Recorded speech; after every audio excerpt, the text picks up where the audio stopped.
Yamuna Tira Bandachari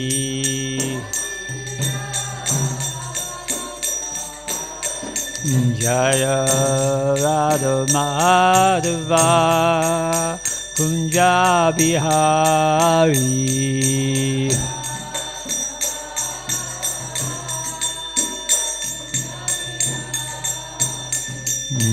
Gopi Jana Vallabha Girivardhari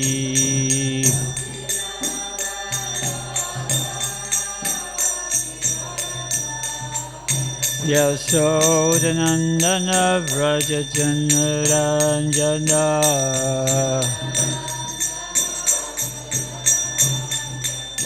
Yamuna Tira Vanachari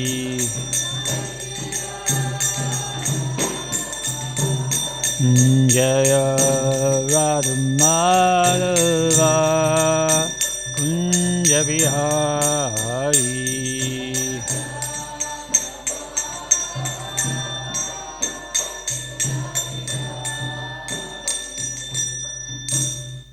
Jaya Jaya Om Ishtapad Paramahamsa Prabhujakacharya Srimad Divine Grace A.C.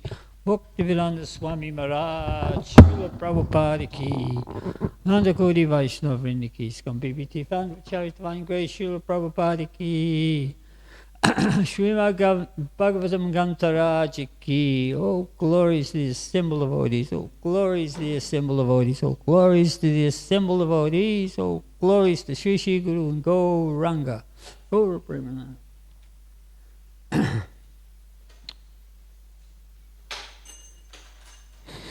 Om Namo Bhagavate Vasudevaya.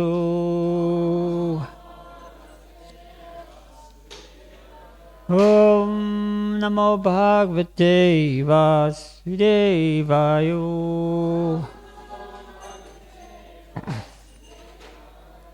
Om Namo Bhagavate Vasudevaya.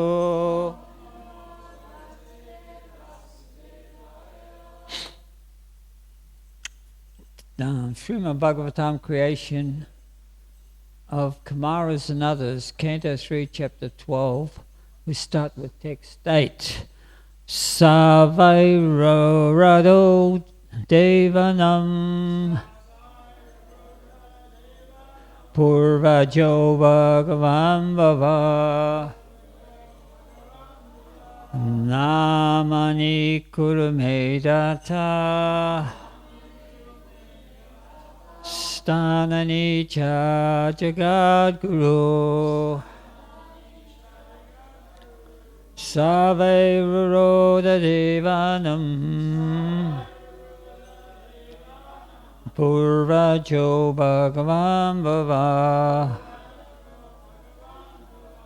Namami Kurumedata Stanani cha Jagadguru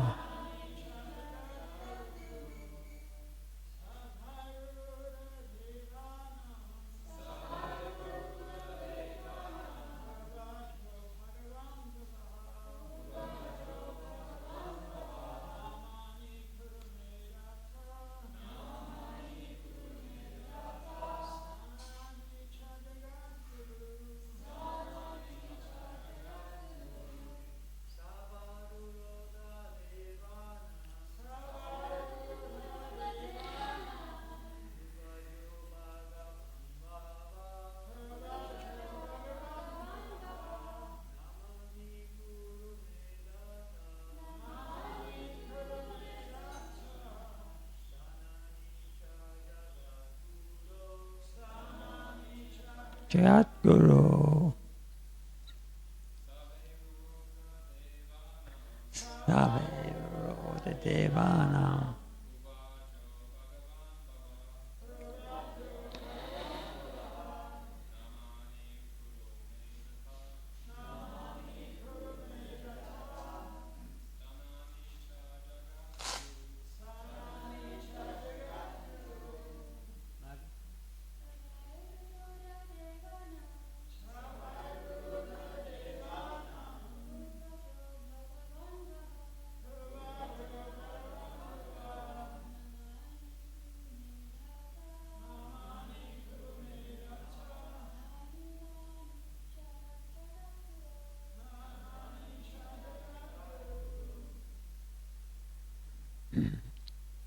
Sa, he, vai, certainly.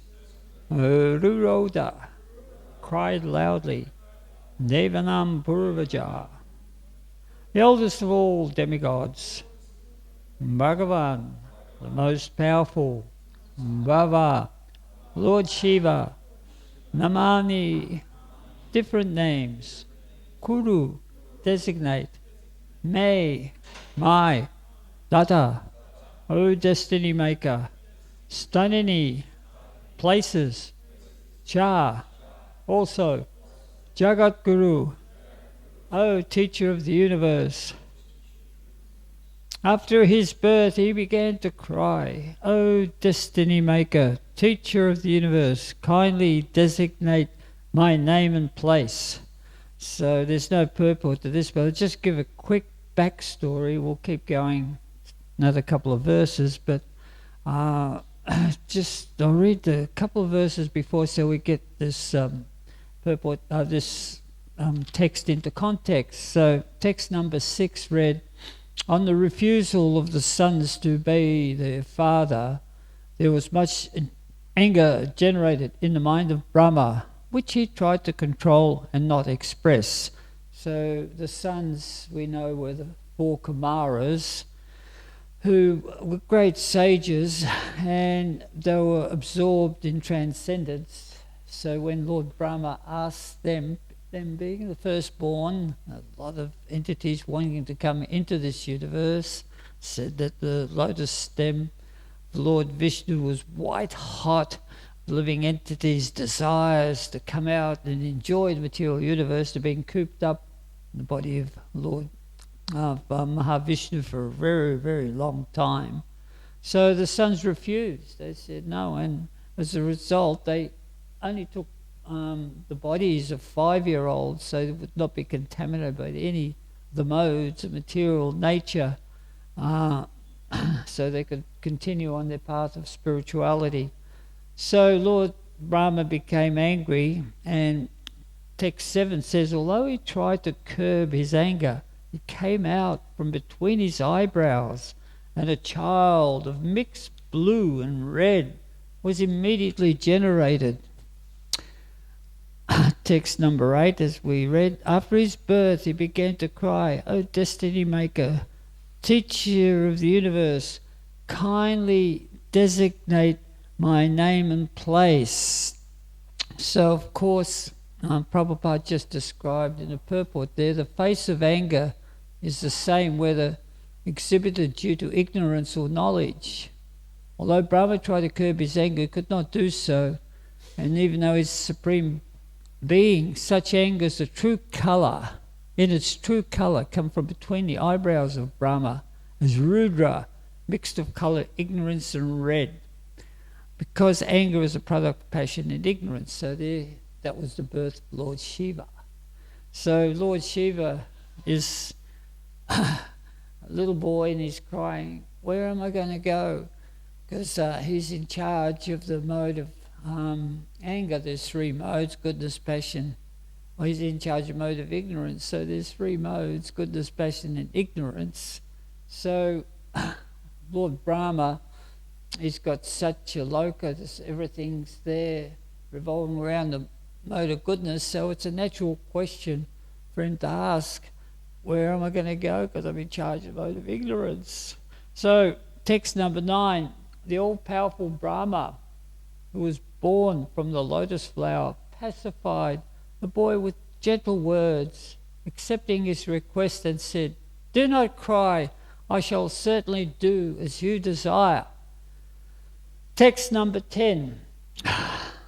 Thereafter Brahma said, "O chief of the demigods, you shall be called by the name Rudra by all people because you have so anxiously cried." So that's the name Rudra, one who cries incessantly. Text number 11. My dear boy, I have already selected the following places for your residence: the heart, the senses, the air of life, the sky, the air, the fire, the water, the earth, and the sun, the moon, and austerity. So, purport by Srila Prabhupada, the creation of Rudra from between the eyebrows of Brahma as the result of his anger, generated from the mode of passion, partly touched by ignorance, is very significant. In Bhagavad Gita 3.37, the principle of Rudra is described.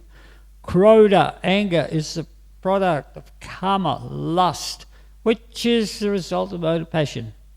When lust and hankering are unsatisfied, the element of Krodha appears, in which the formidable enemy, of the conditioned soul. This most sinful and inimical passion is represented as a hankara, or false egocentric attitude of thinking oneself to be all in all. Such egocentric attitude on the part of the conditioned soul, who is completely under the control of material nature, is described in Bhagavad Gita as foolish. The egocentric attitude is a manifestation of the Rudra principle in the heart, wherein Krodha, anger, is generated. This anger develops in the heart, is further manifested through various senses like the eyes, the hands, and the legs. When a man is angry, he expresses such anger with red-hot eyes, and sometimes makes a display of clenching his fists or kicking his legs. This exhibition of the Rudra principle is a proof of Rudra's presence in such places. When a man is angry, he breathes very rapidly. And thus Rudra is represented in the air of life. When the activities of breathing, we say life airs, the air of life, our life airs. When the sky is overcast with dense clouds and roars in anger, when the wind blows very fiercely, the Rudra principle is manifested. And so also, when the seawater is infuriated by the wind, it appears in a gloomy feature of Rudra, which is very fearful to the common man. When fire is ablaze, we can also experience the presence of Rudra. And when there is an inundation over the earth, we can understand that this is also a representation of Rudra. There are many earthly creatures who constantly represent the Rudra element. The snake, tiger, and lion, always representations of Rudra. Sometimes because of the extreme heat of the sun, there are cases of heat stroke. And due to extreme coldness created by the moon, there are cases of collapse. There are many sages empowered with influence of austerity. Many yogis, philosophers, and renunciers who sometimes exhibit their acquired power and the influence of the Rudra principles of anger and passion. The great yogi Vasu, under the influence of the Rudra principle, picked a quarrel with Maharaj Ambarish. And a Brahmana boy exhibited the Rudra principle by cursing the great king Parikshit. When the Rudra principle is exhibited by persons who are not engaged in the devotional service of the Supreme Personality of Godhead, the angry person falls down from the peak of his improved position. This is confirmed as follows. Ye nye ravindaksya vimuktamaninastrabhya asta bhavata visuddha buddhaya aruhaya kuchen parampadam tata patadyato nirtasya smad angraya. Bhagavatam 10.2.32. The most lamentable fall down of the impersonalist is due to his false and unreasonable claim of being one with the Supreme. Om Aginati Mirandasya Jananjana Chalakya Chatukturam Militam Yena Tasmei Shri Gurave Namaha Durgave Parimendasya Skalapati Gatimahu Svakripa Yustadana Shantasantaranam. So I'll just repeat this translation. There is so much in it. So Lord Brahma is telling Lord Shiva where he can go, right? To perform his duty as being the demigod in charge of the mode of ignorance. My dear boy, I've already selected the following places for your residence. Do you remember them? Does anybody remember any of them? The heart, senses, the life airs, the sky, the air. This is the 5 elements actually: the sky, the air, the fire, the water and the earth. And then the sun and moon and austerities. Right, so this is where Lord Shiva is residing. So this is the birth of Lord Shiva, and he's entrusted with managing the material mode of ignorance. He just popped out of the forehead of Lord Brahma because Lord Brahma exhibited that symptoms of mode of anger was slightly influenced by ignorance. But I just want to describe the position of Lord Shiva, because he's been entrusted as an avatar, a guna avatar. So guna means a material mode. So we know there's 3 gunas, right? Goodness, passion and ignorance. So, of course, Lord Vishnu is in charge of the mode of goodness. Lord Brahma is the mode of passion, and Lord Shiva is guna avatar for the mode of ignorance. So, just the word avatar, we've all heard the word avatar, haven't we? So avatar, actually, lately, it's just one of these terminologies that's been, a term that's been loosely bandied about. A few years ago, this blockbuster came out. What was it called? Avatar, right? Oh, it was a great blockbuster. Who saw it? It was a very nice description about someone trying to save a planet. And then there's other, now the term avatar is being used sometimes in praise of some feats achieved by great personalities within this world. But actually the true meaning of avatar is there's 3 things, there's 3 definitions.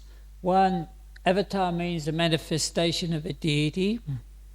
2, a liberated soul in bodily form on this earth planet. And 3, an incarnate divine teacher. So we learn from the Srimad Bhagavatam that there are 6 types of avatars.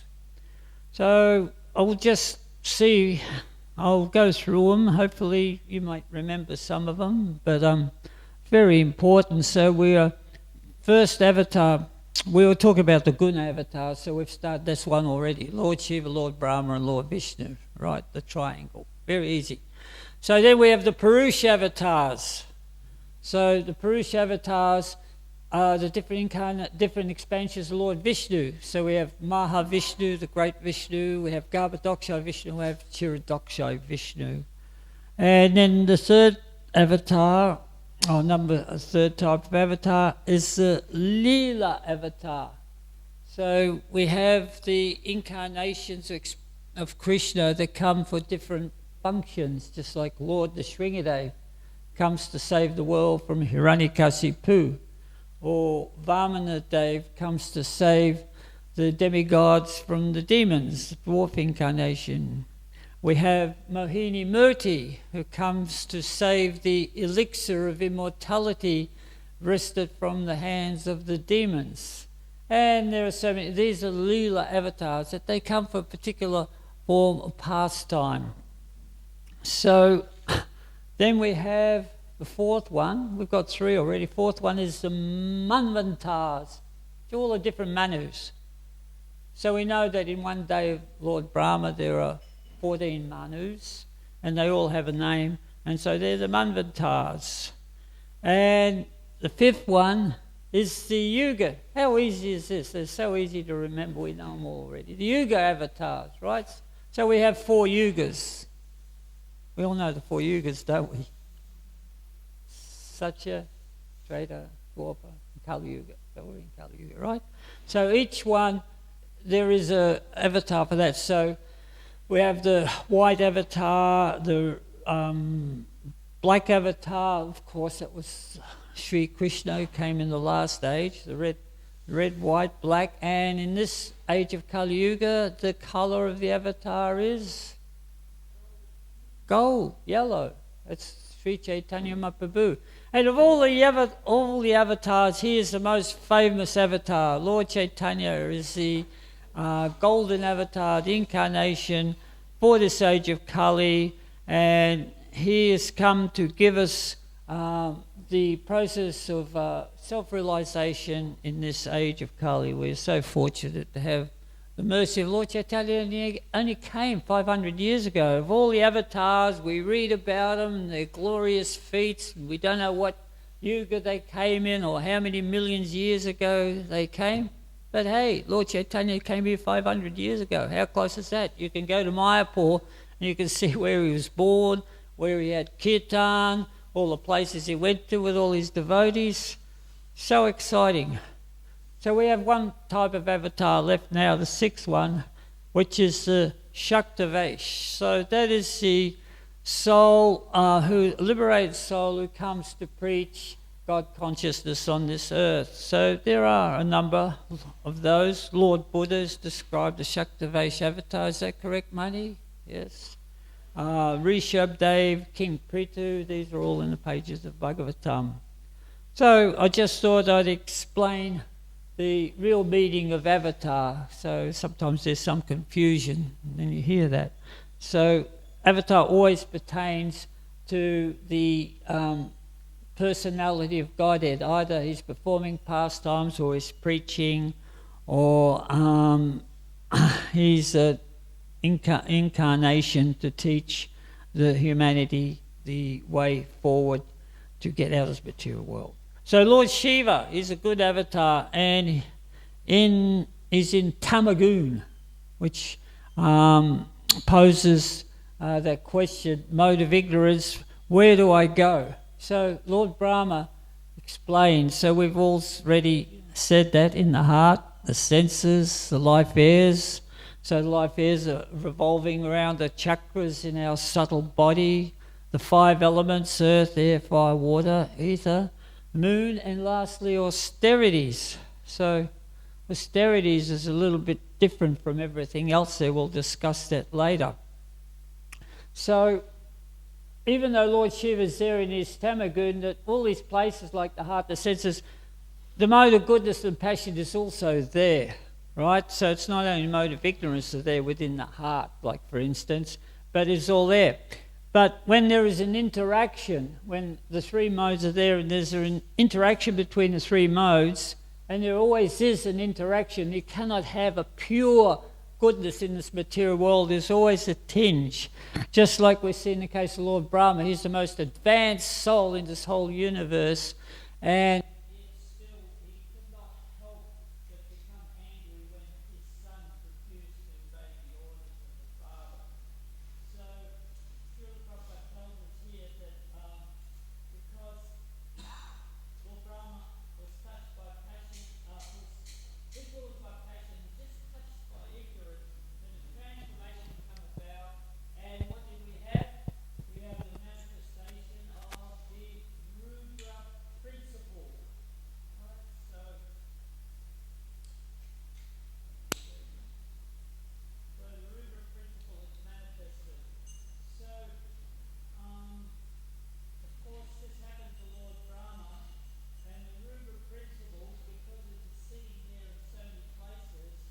it also affects everyone. Everyone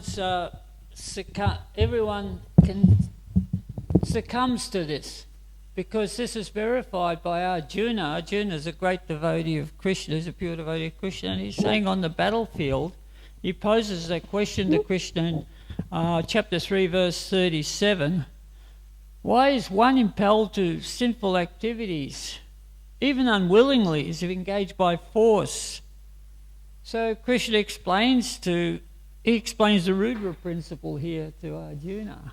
He said that Kama Esha, Krodha Esha, Rajo Guna Samudbhavan Mahasayo Mahapadma Vidi Enam Hi Vairinam. It is lust only, Arjuna, which is born from contact with Raja, mode of passion, and later transformed into wrath or anger. That is the all-devouring sinful enemy of the world. So, Srila Prabhupada explains in the purport here that when the living entity comes into contact with this material world, when we're born in this material world, originally we had love for Krishna, but then it just becomes lust, right? What's the example there? Just like you have milk and your milk curdles. It just curdles naturally sometimes, doesn't it? You just leave it there for half a day and you see it's curdled. Or if you want to curdle it, you throw lemon into it or whatever. So milk curdles when soured.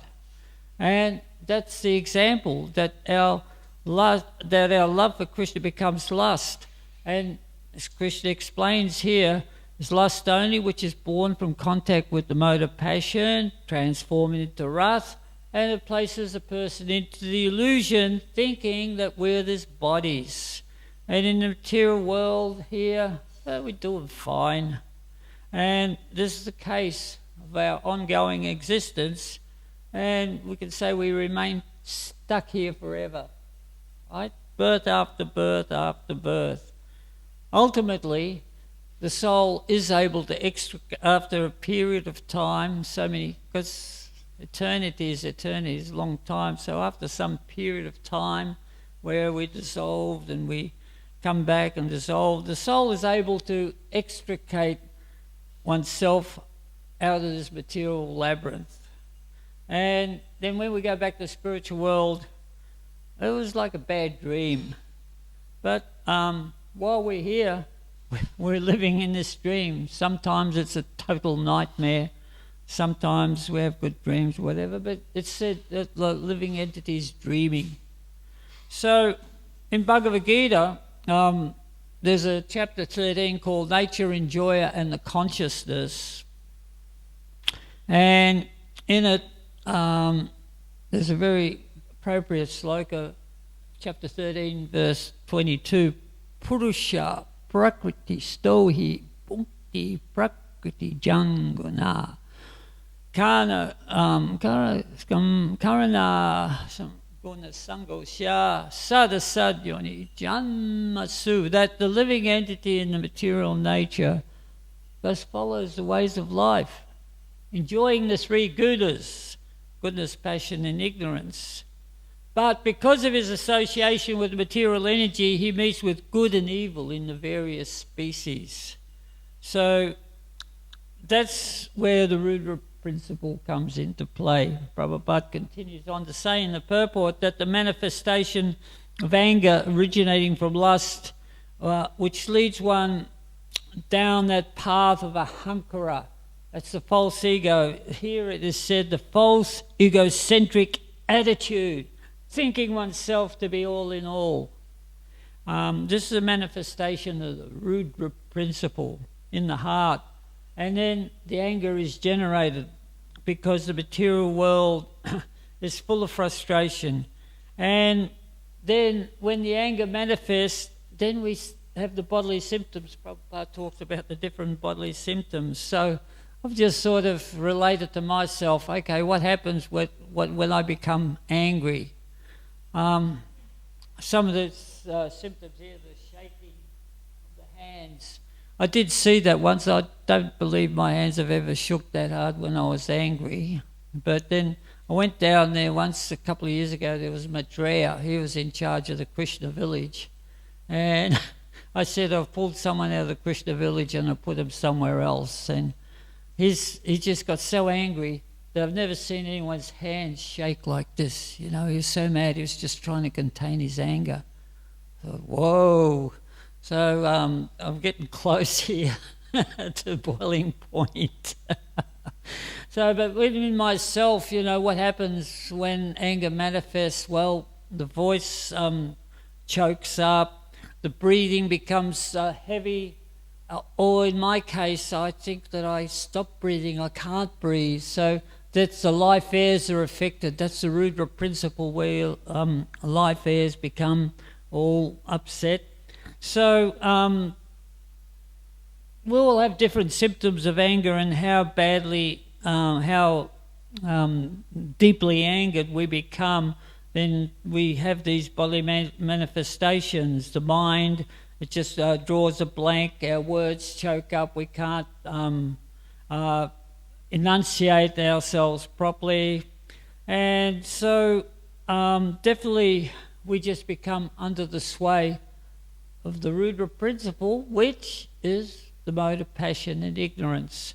So anger, then of course there's bewilderment and all the other activities that take place, and we lose a lot of our acumen, whatever goodness we have developed, because we become angry like that. We lose a lot of things.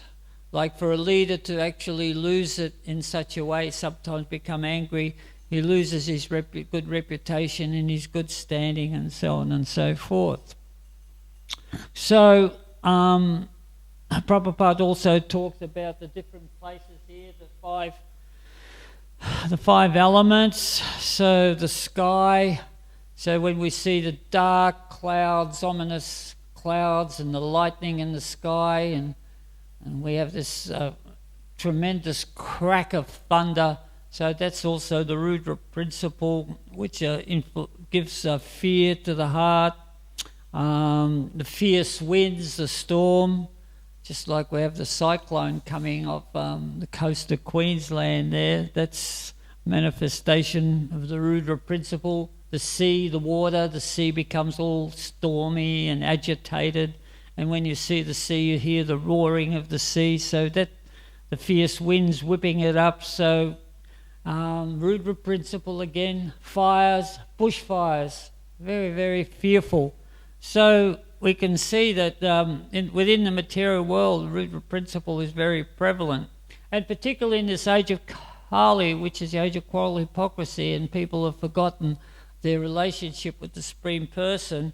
So the prevalence of passion and ignorance is ever increasing. And so therefore we see more fires, more droughts, and more anger. Anger manifested a lot easier than it used to, particularly without restrictions. If you have alcohol, you add that into the mix, and the Rudra principle just flares up like a bushfire, isn't it? You have to just say something to dent the ego, just one tiny little bit, and out there, let's sort it out the back there, and the hands start moving and the legs start kicking and so on and so forth.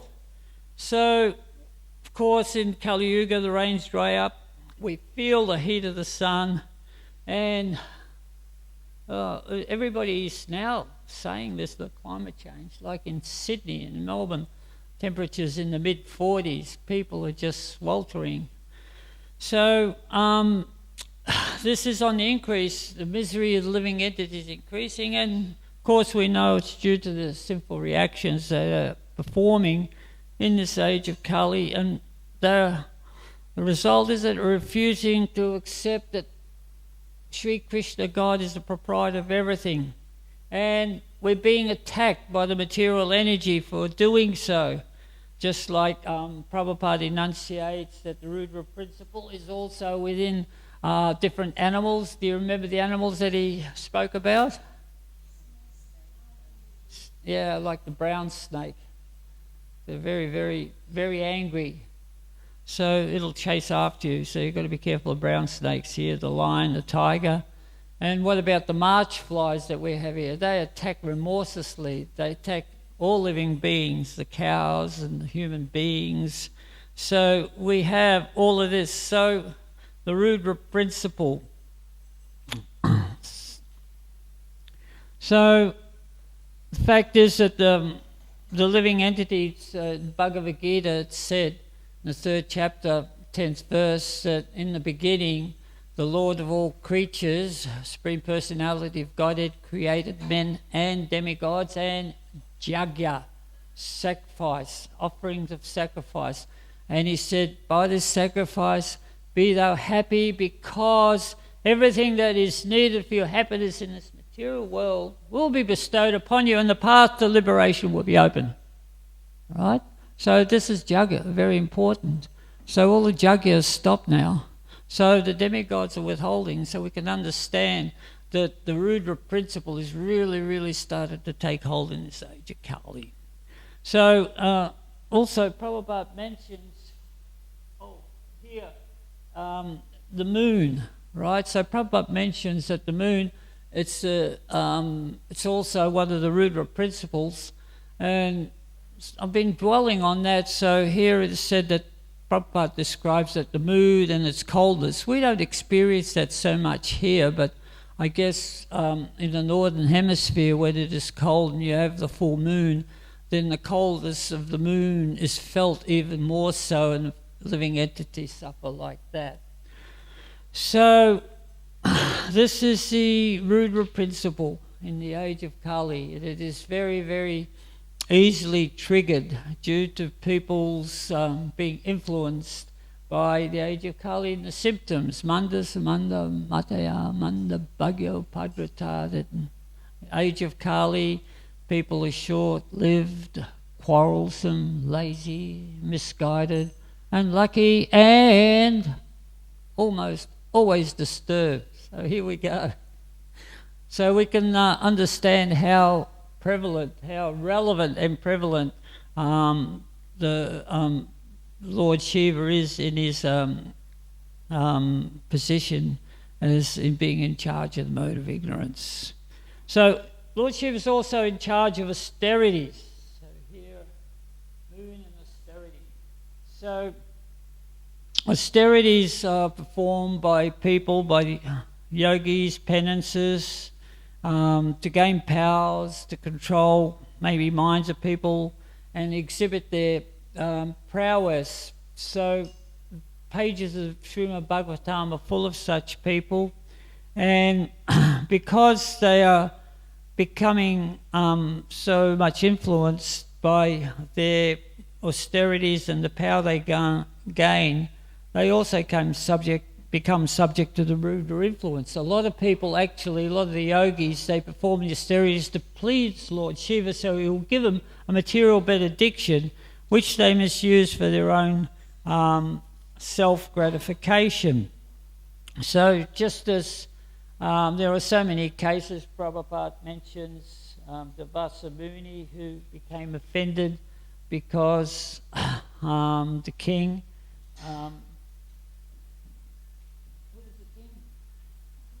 Ambarish Maharaj had to break a fast, and out of respect for the fast and for Vasu Muni, he just sipped water.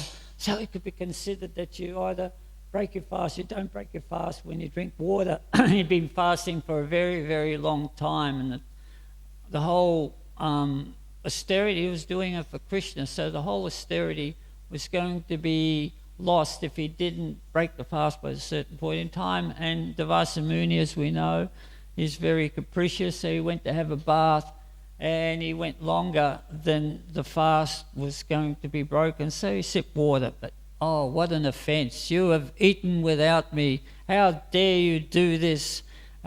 This is just a manifestation of you kings being so puffed up, and boom, threw a demon to destroy him. Of course, that was just a manifestation. He was a personification of Lord Shiva, so he was very easily angered. But then it backfired on him because Lord Vishnu sent the Sudarshan Chakra, which actually chased him all over the universe, and it didn't release him until he apologized to Ambarish Maharaj. So that was just one example of the powers and the austerities which are misused. Of course, when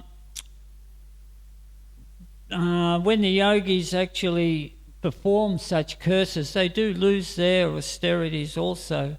The classic one also that was mentioned here in the purple by Srila Prabhupada is that young Brahmana boy who had some powers of mantra, and because he deemed that the king of the world, King Parikshit, had committed a great offence to his father, he cursed him to die in 7 days. And that ushered in the Kali Yuga, because Maharaj Parikshit was such a strong king that he was able to keep Kali Yuga at bay, all the bad influences of Kali Yuga, even though it's meant to happen. After Krishna, 36 years after Krishna, all the symptoms of Kali Yuga started to manifest. But then when Parikshit took over the kingdom, then he held it back for a certain point in time, but ultimately, because of the time factor, that was meant to end anyway.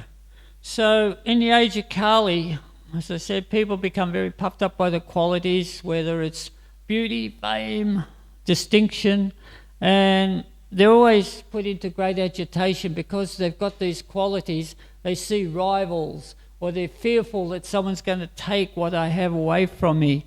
And then combined with all the other influences of Kali Yuga, like intoxication and so on and so forth, people are so willing to succumb to the Rudra principle of anger and passion. So therefore we see in the news, if we ever look at the newspapers, there is so much strife and dissent going on, not only in one's personal life, one's family life, and in the nations and material energy. So we're in the age of Kali Yuga. So this is very hard for everybody, because the Rudra principle is there in everyone. It's in the heart, and due to the conditioning of our being in this material world for so many lifetimes, we have to actually, if we want to avoid this Rudra principles, we have to continually engage in the process of purifying the heart from the contamination of the three modes of material nature, even that mode of goodness.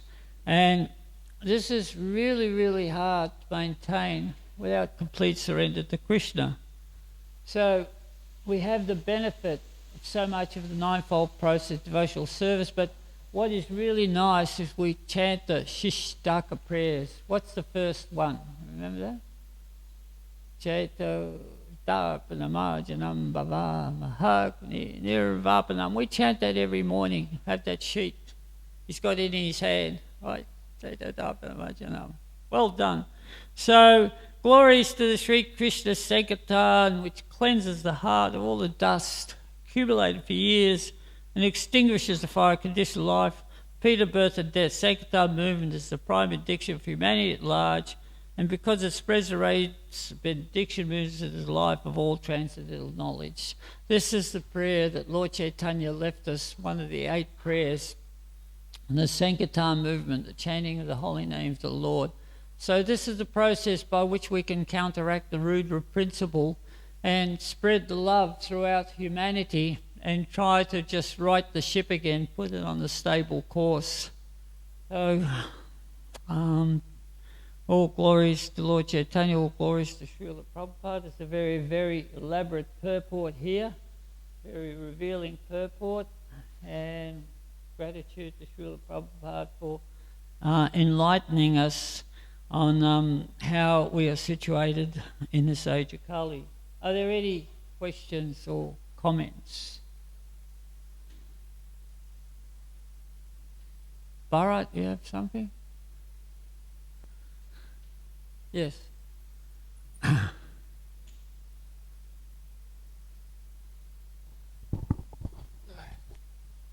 Thank you, Prabhu, for your class. I guess this is a question regarding cultivation. When people come to the farm, to the Sunday feast, we see people coming from all different backgrounds. I guess it's more than a comment. It's more than a question. It's a comment that we have to be sensitive enough to understand where they come from, and our preaching, our sharing of Krishna consciousness should be tailor-made for people who come according to their realizations. Like yesterday I met somebody who had come for the first time. They have no idea, and they just see a lot of people, lots of food, you know.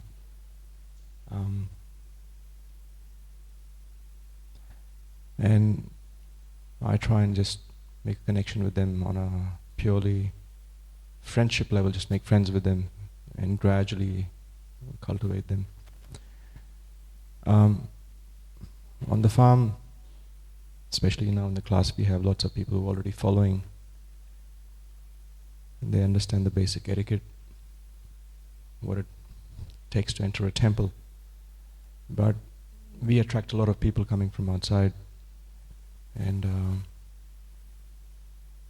I think it's important that all of us sitting in the classroom or who are here long-term residents, we should take time when we see new people to spend some time and share the basics with them. We can't expect them to come and pay obeisance to Prabhupada and the deities, and even to the extent of leaving their shoes outside. It has to be mentioned very politely before we welcome them into the temple. So anyway, just a statement, just a comment which I wanted to make. Oh, just a couple of things, just to carry on from that. I do explain to people that if they haven't been to the temple before, I describe the temple as a sacred space, right? So people can understand that. And I say there's 3 ways of entering. You can ring the bell and just offer your pranams like that, which is what everybody does in yoga. You know, that's just out of respect. That's the first way. The second way, if you actually want to honour the spiritual master and the deities, you can do balasana, which is a surrender pose. So there are 2 ways to do. Of course, the third way is dandavats, the stick, the rod form of obeisances, but that's not usually expected of guests. That's for devotees who are in complete surrender to Srila Prabhupada. So, you know, there is sort of ways where you can introduce people in it. And just to elaborate what you said, empathy, we have to show sympathy, empathy, we have to be empathetic, because everybody's like, I think you just said in the first sentence, everybody's got some belief that they want to help the world, and in some way they're doing so. And you praise that fact that they're doing so, but in general, the whole essence of our being is that if we actually understand our position with Krishna, then we can help the world in all sorts of different ways, not only just saving the whale or just helping people with disabilities and so forth. They're all just little parts. It's very good. It's a part of the whole process. So it's very nice to encourage people, whatever they do, to do that. And then when we talk, eventually they'll say, well, where does that relate to Krishna? They bring it around to Krishna. You don't have to actually give them Krishna consciousness right straight away. They will come round, they will ask what they want to know about Krishna. That is the art of preaching. And it is very, very challenging art. It is so good when people understand more, and thank you so much for explaining Krishna consciousness in such a way that they can take to it. And it doesn't mean that everybody has to, the ultimate goal is that they all live in ashrams. We haven't got enough room for them. Only got room for some. So the ultimate goal is that people go away and they know where they stand in this age of Kali Yuga, that's the age of quarrel and hypocrisy, and they know what the process is to actually stand firm in this age and make advancement in their own spiritual life. So, yeah. Is that all right? Thank you. Hey. Are we all good? Jai, all glory Srila Prabhupada. Yeah.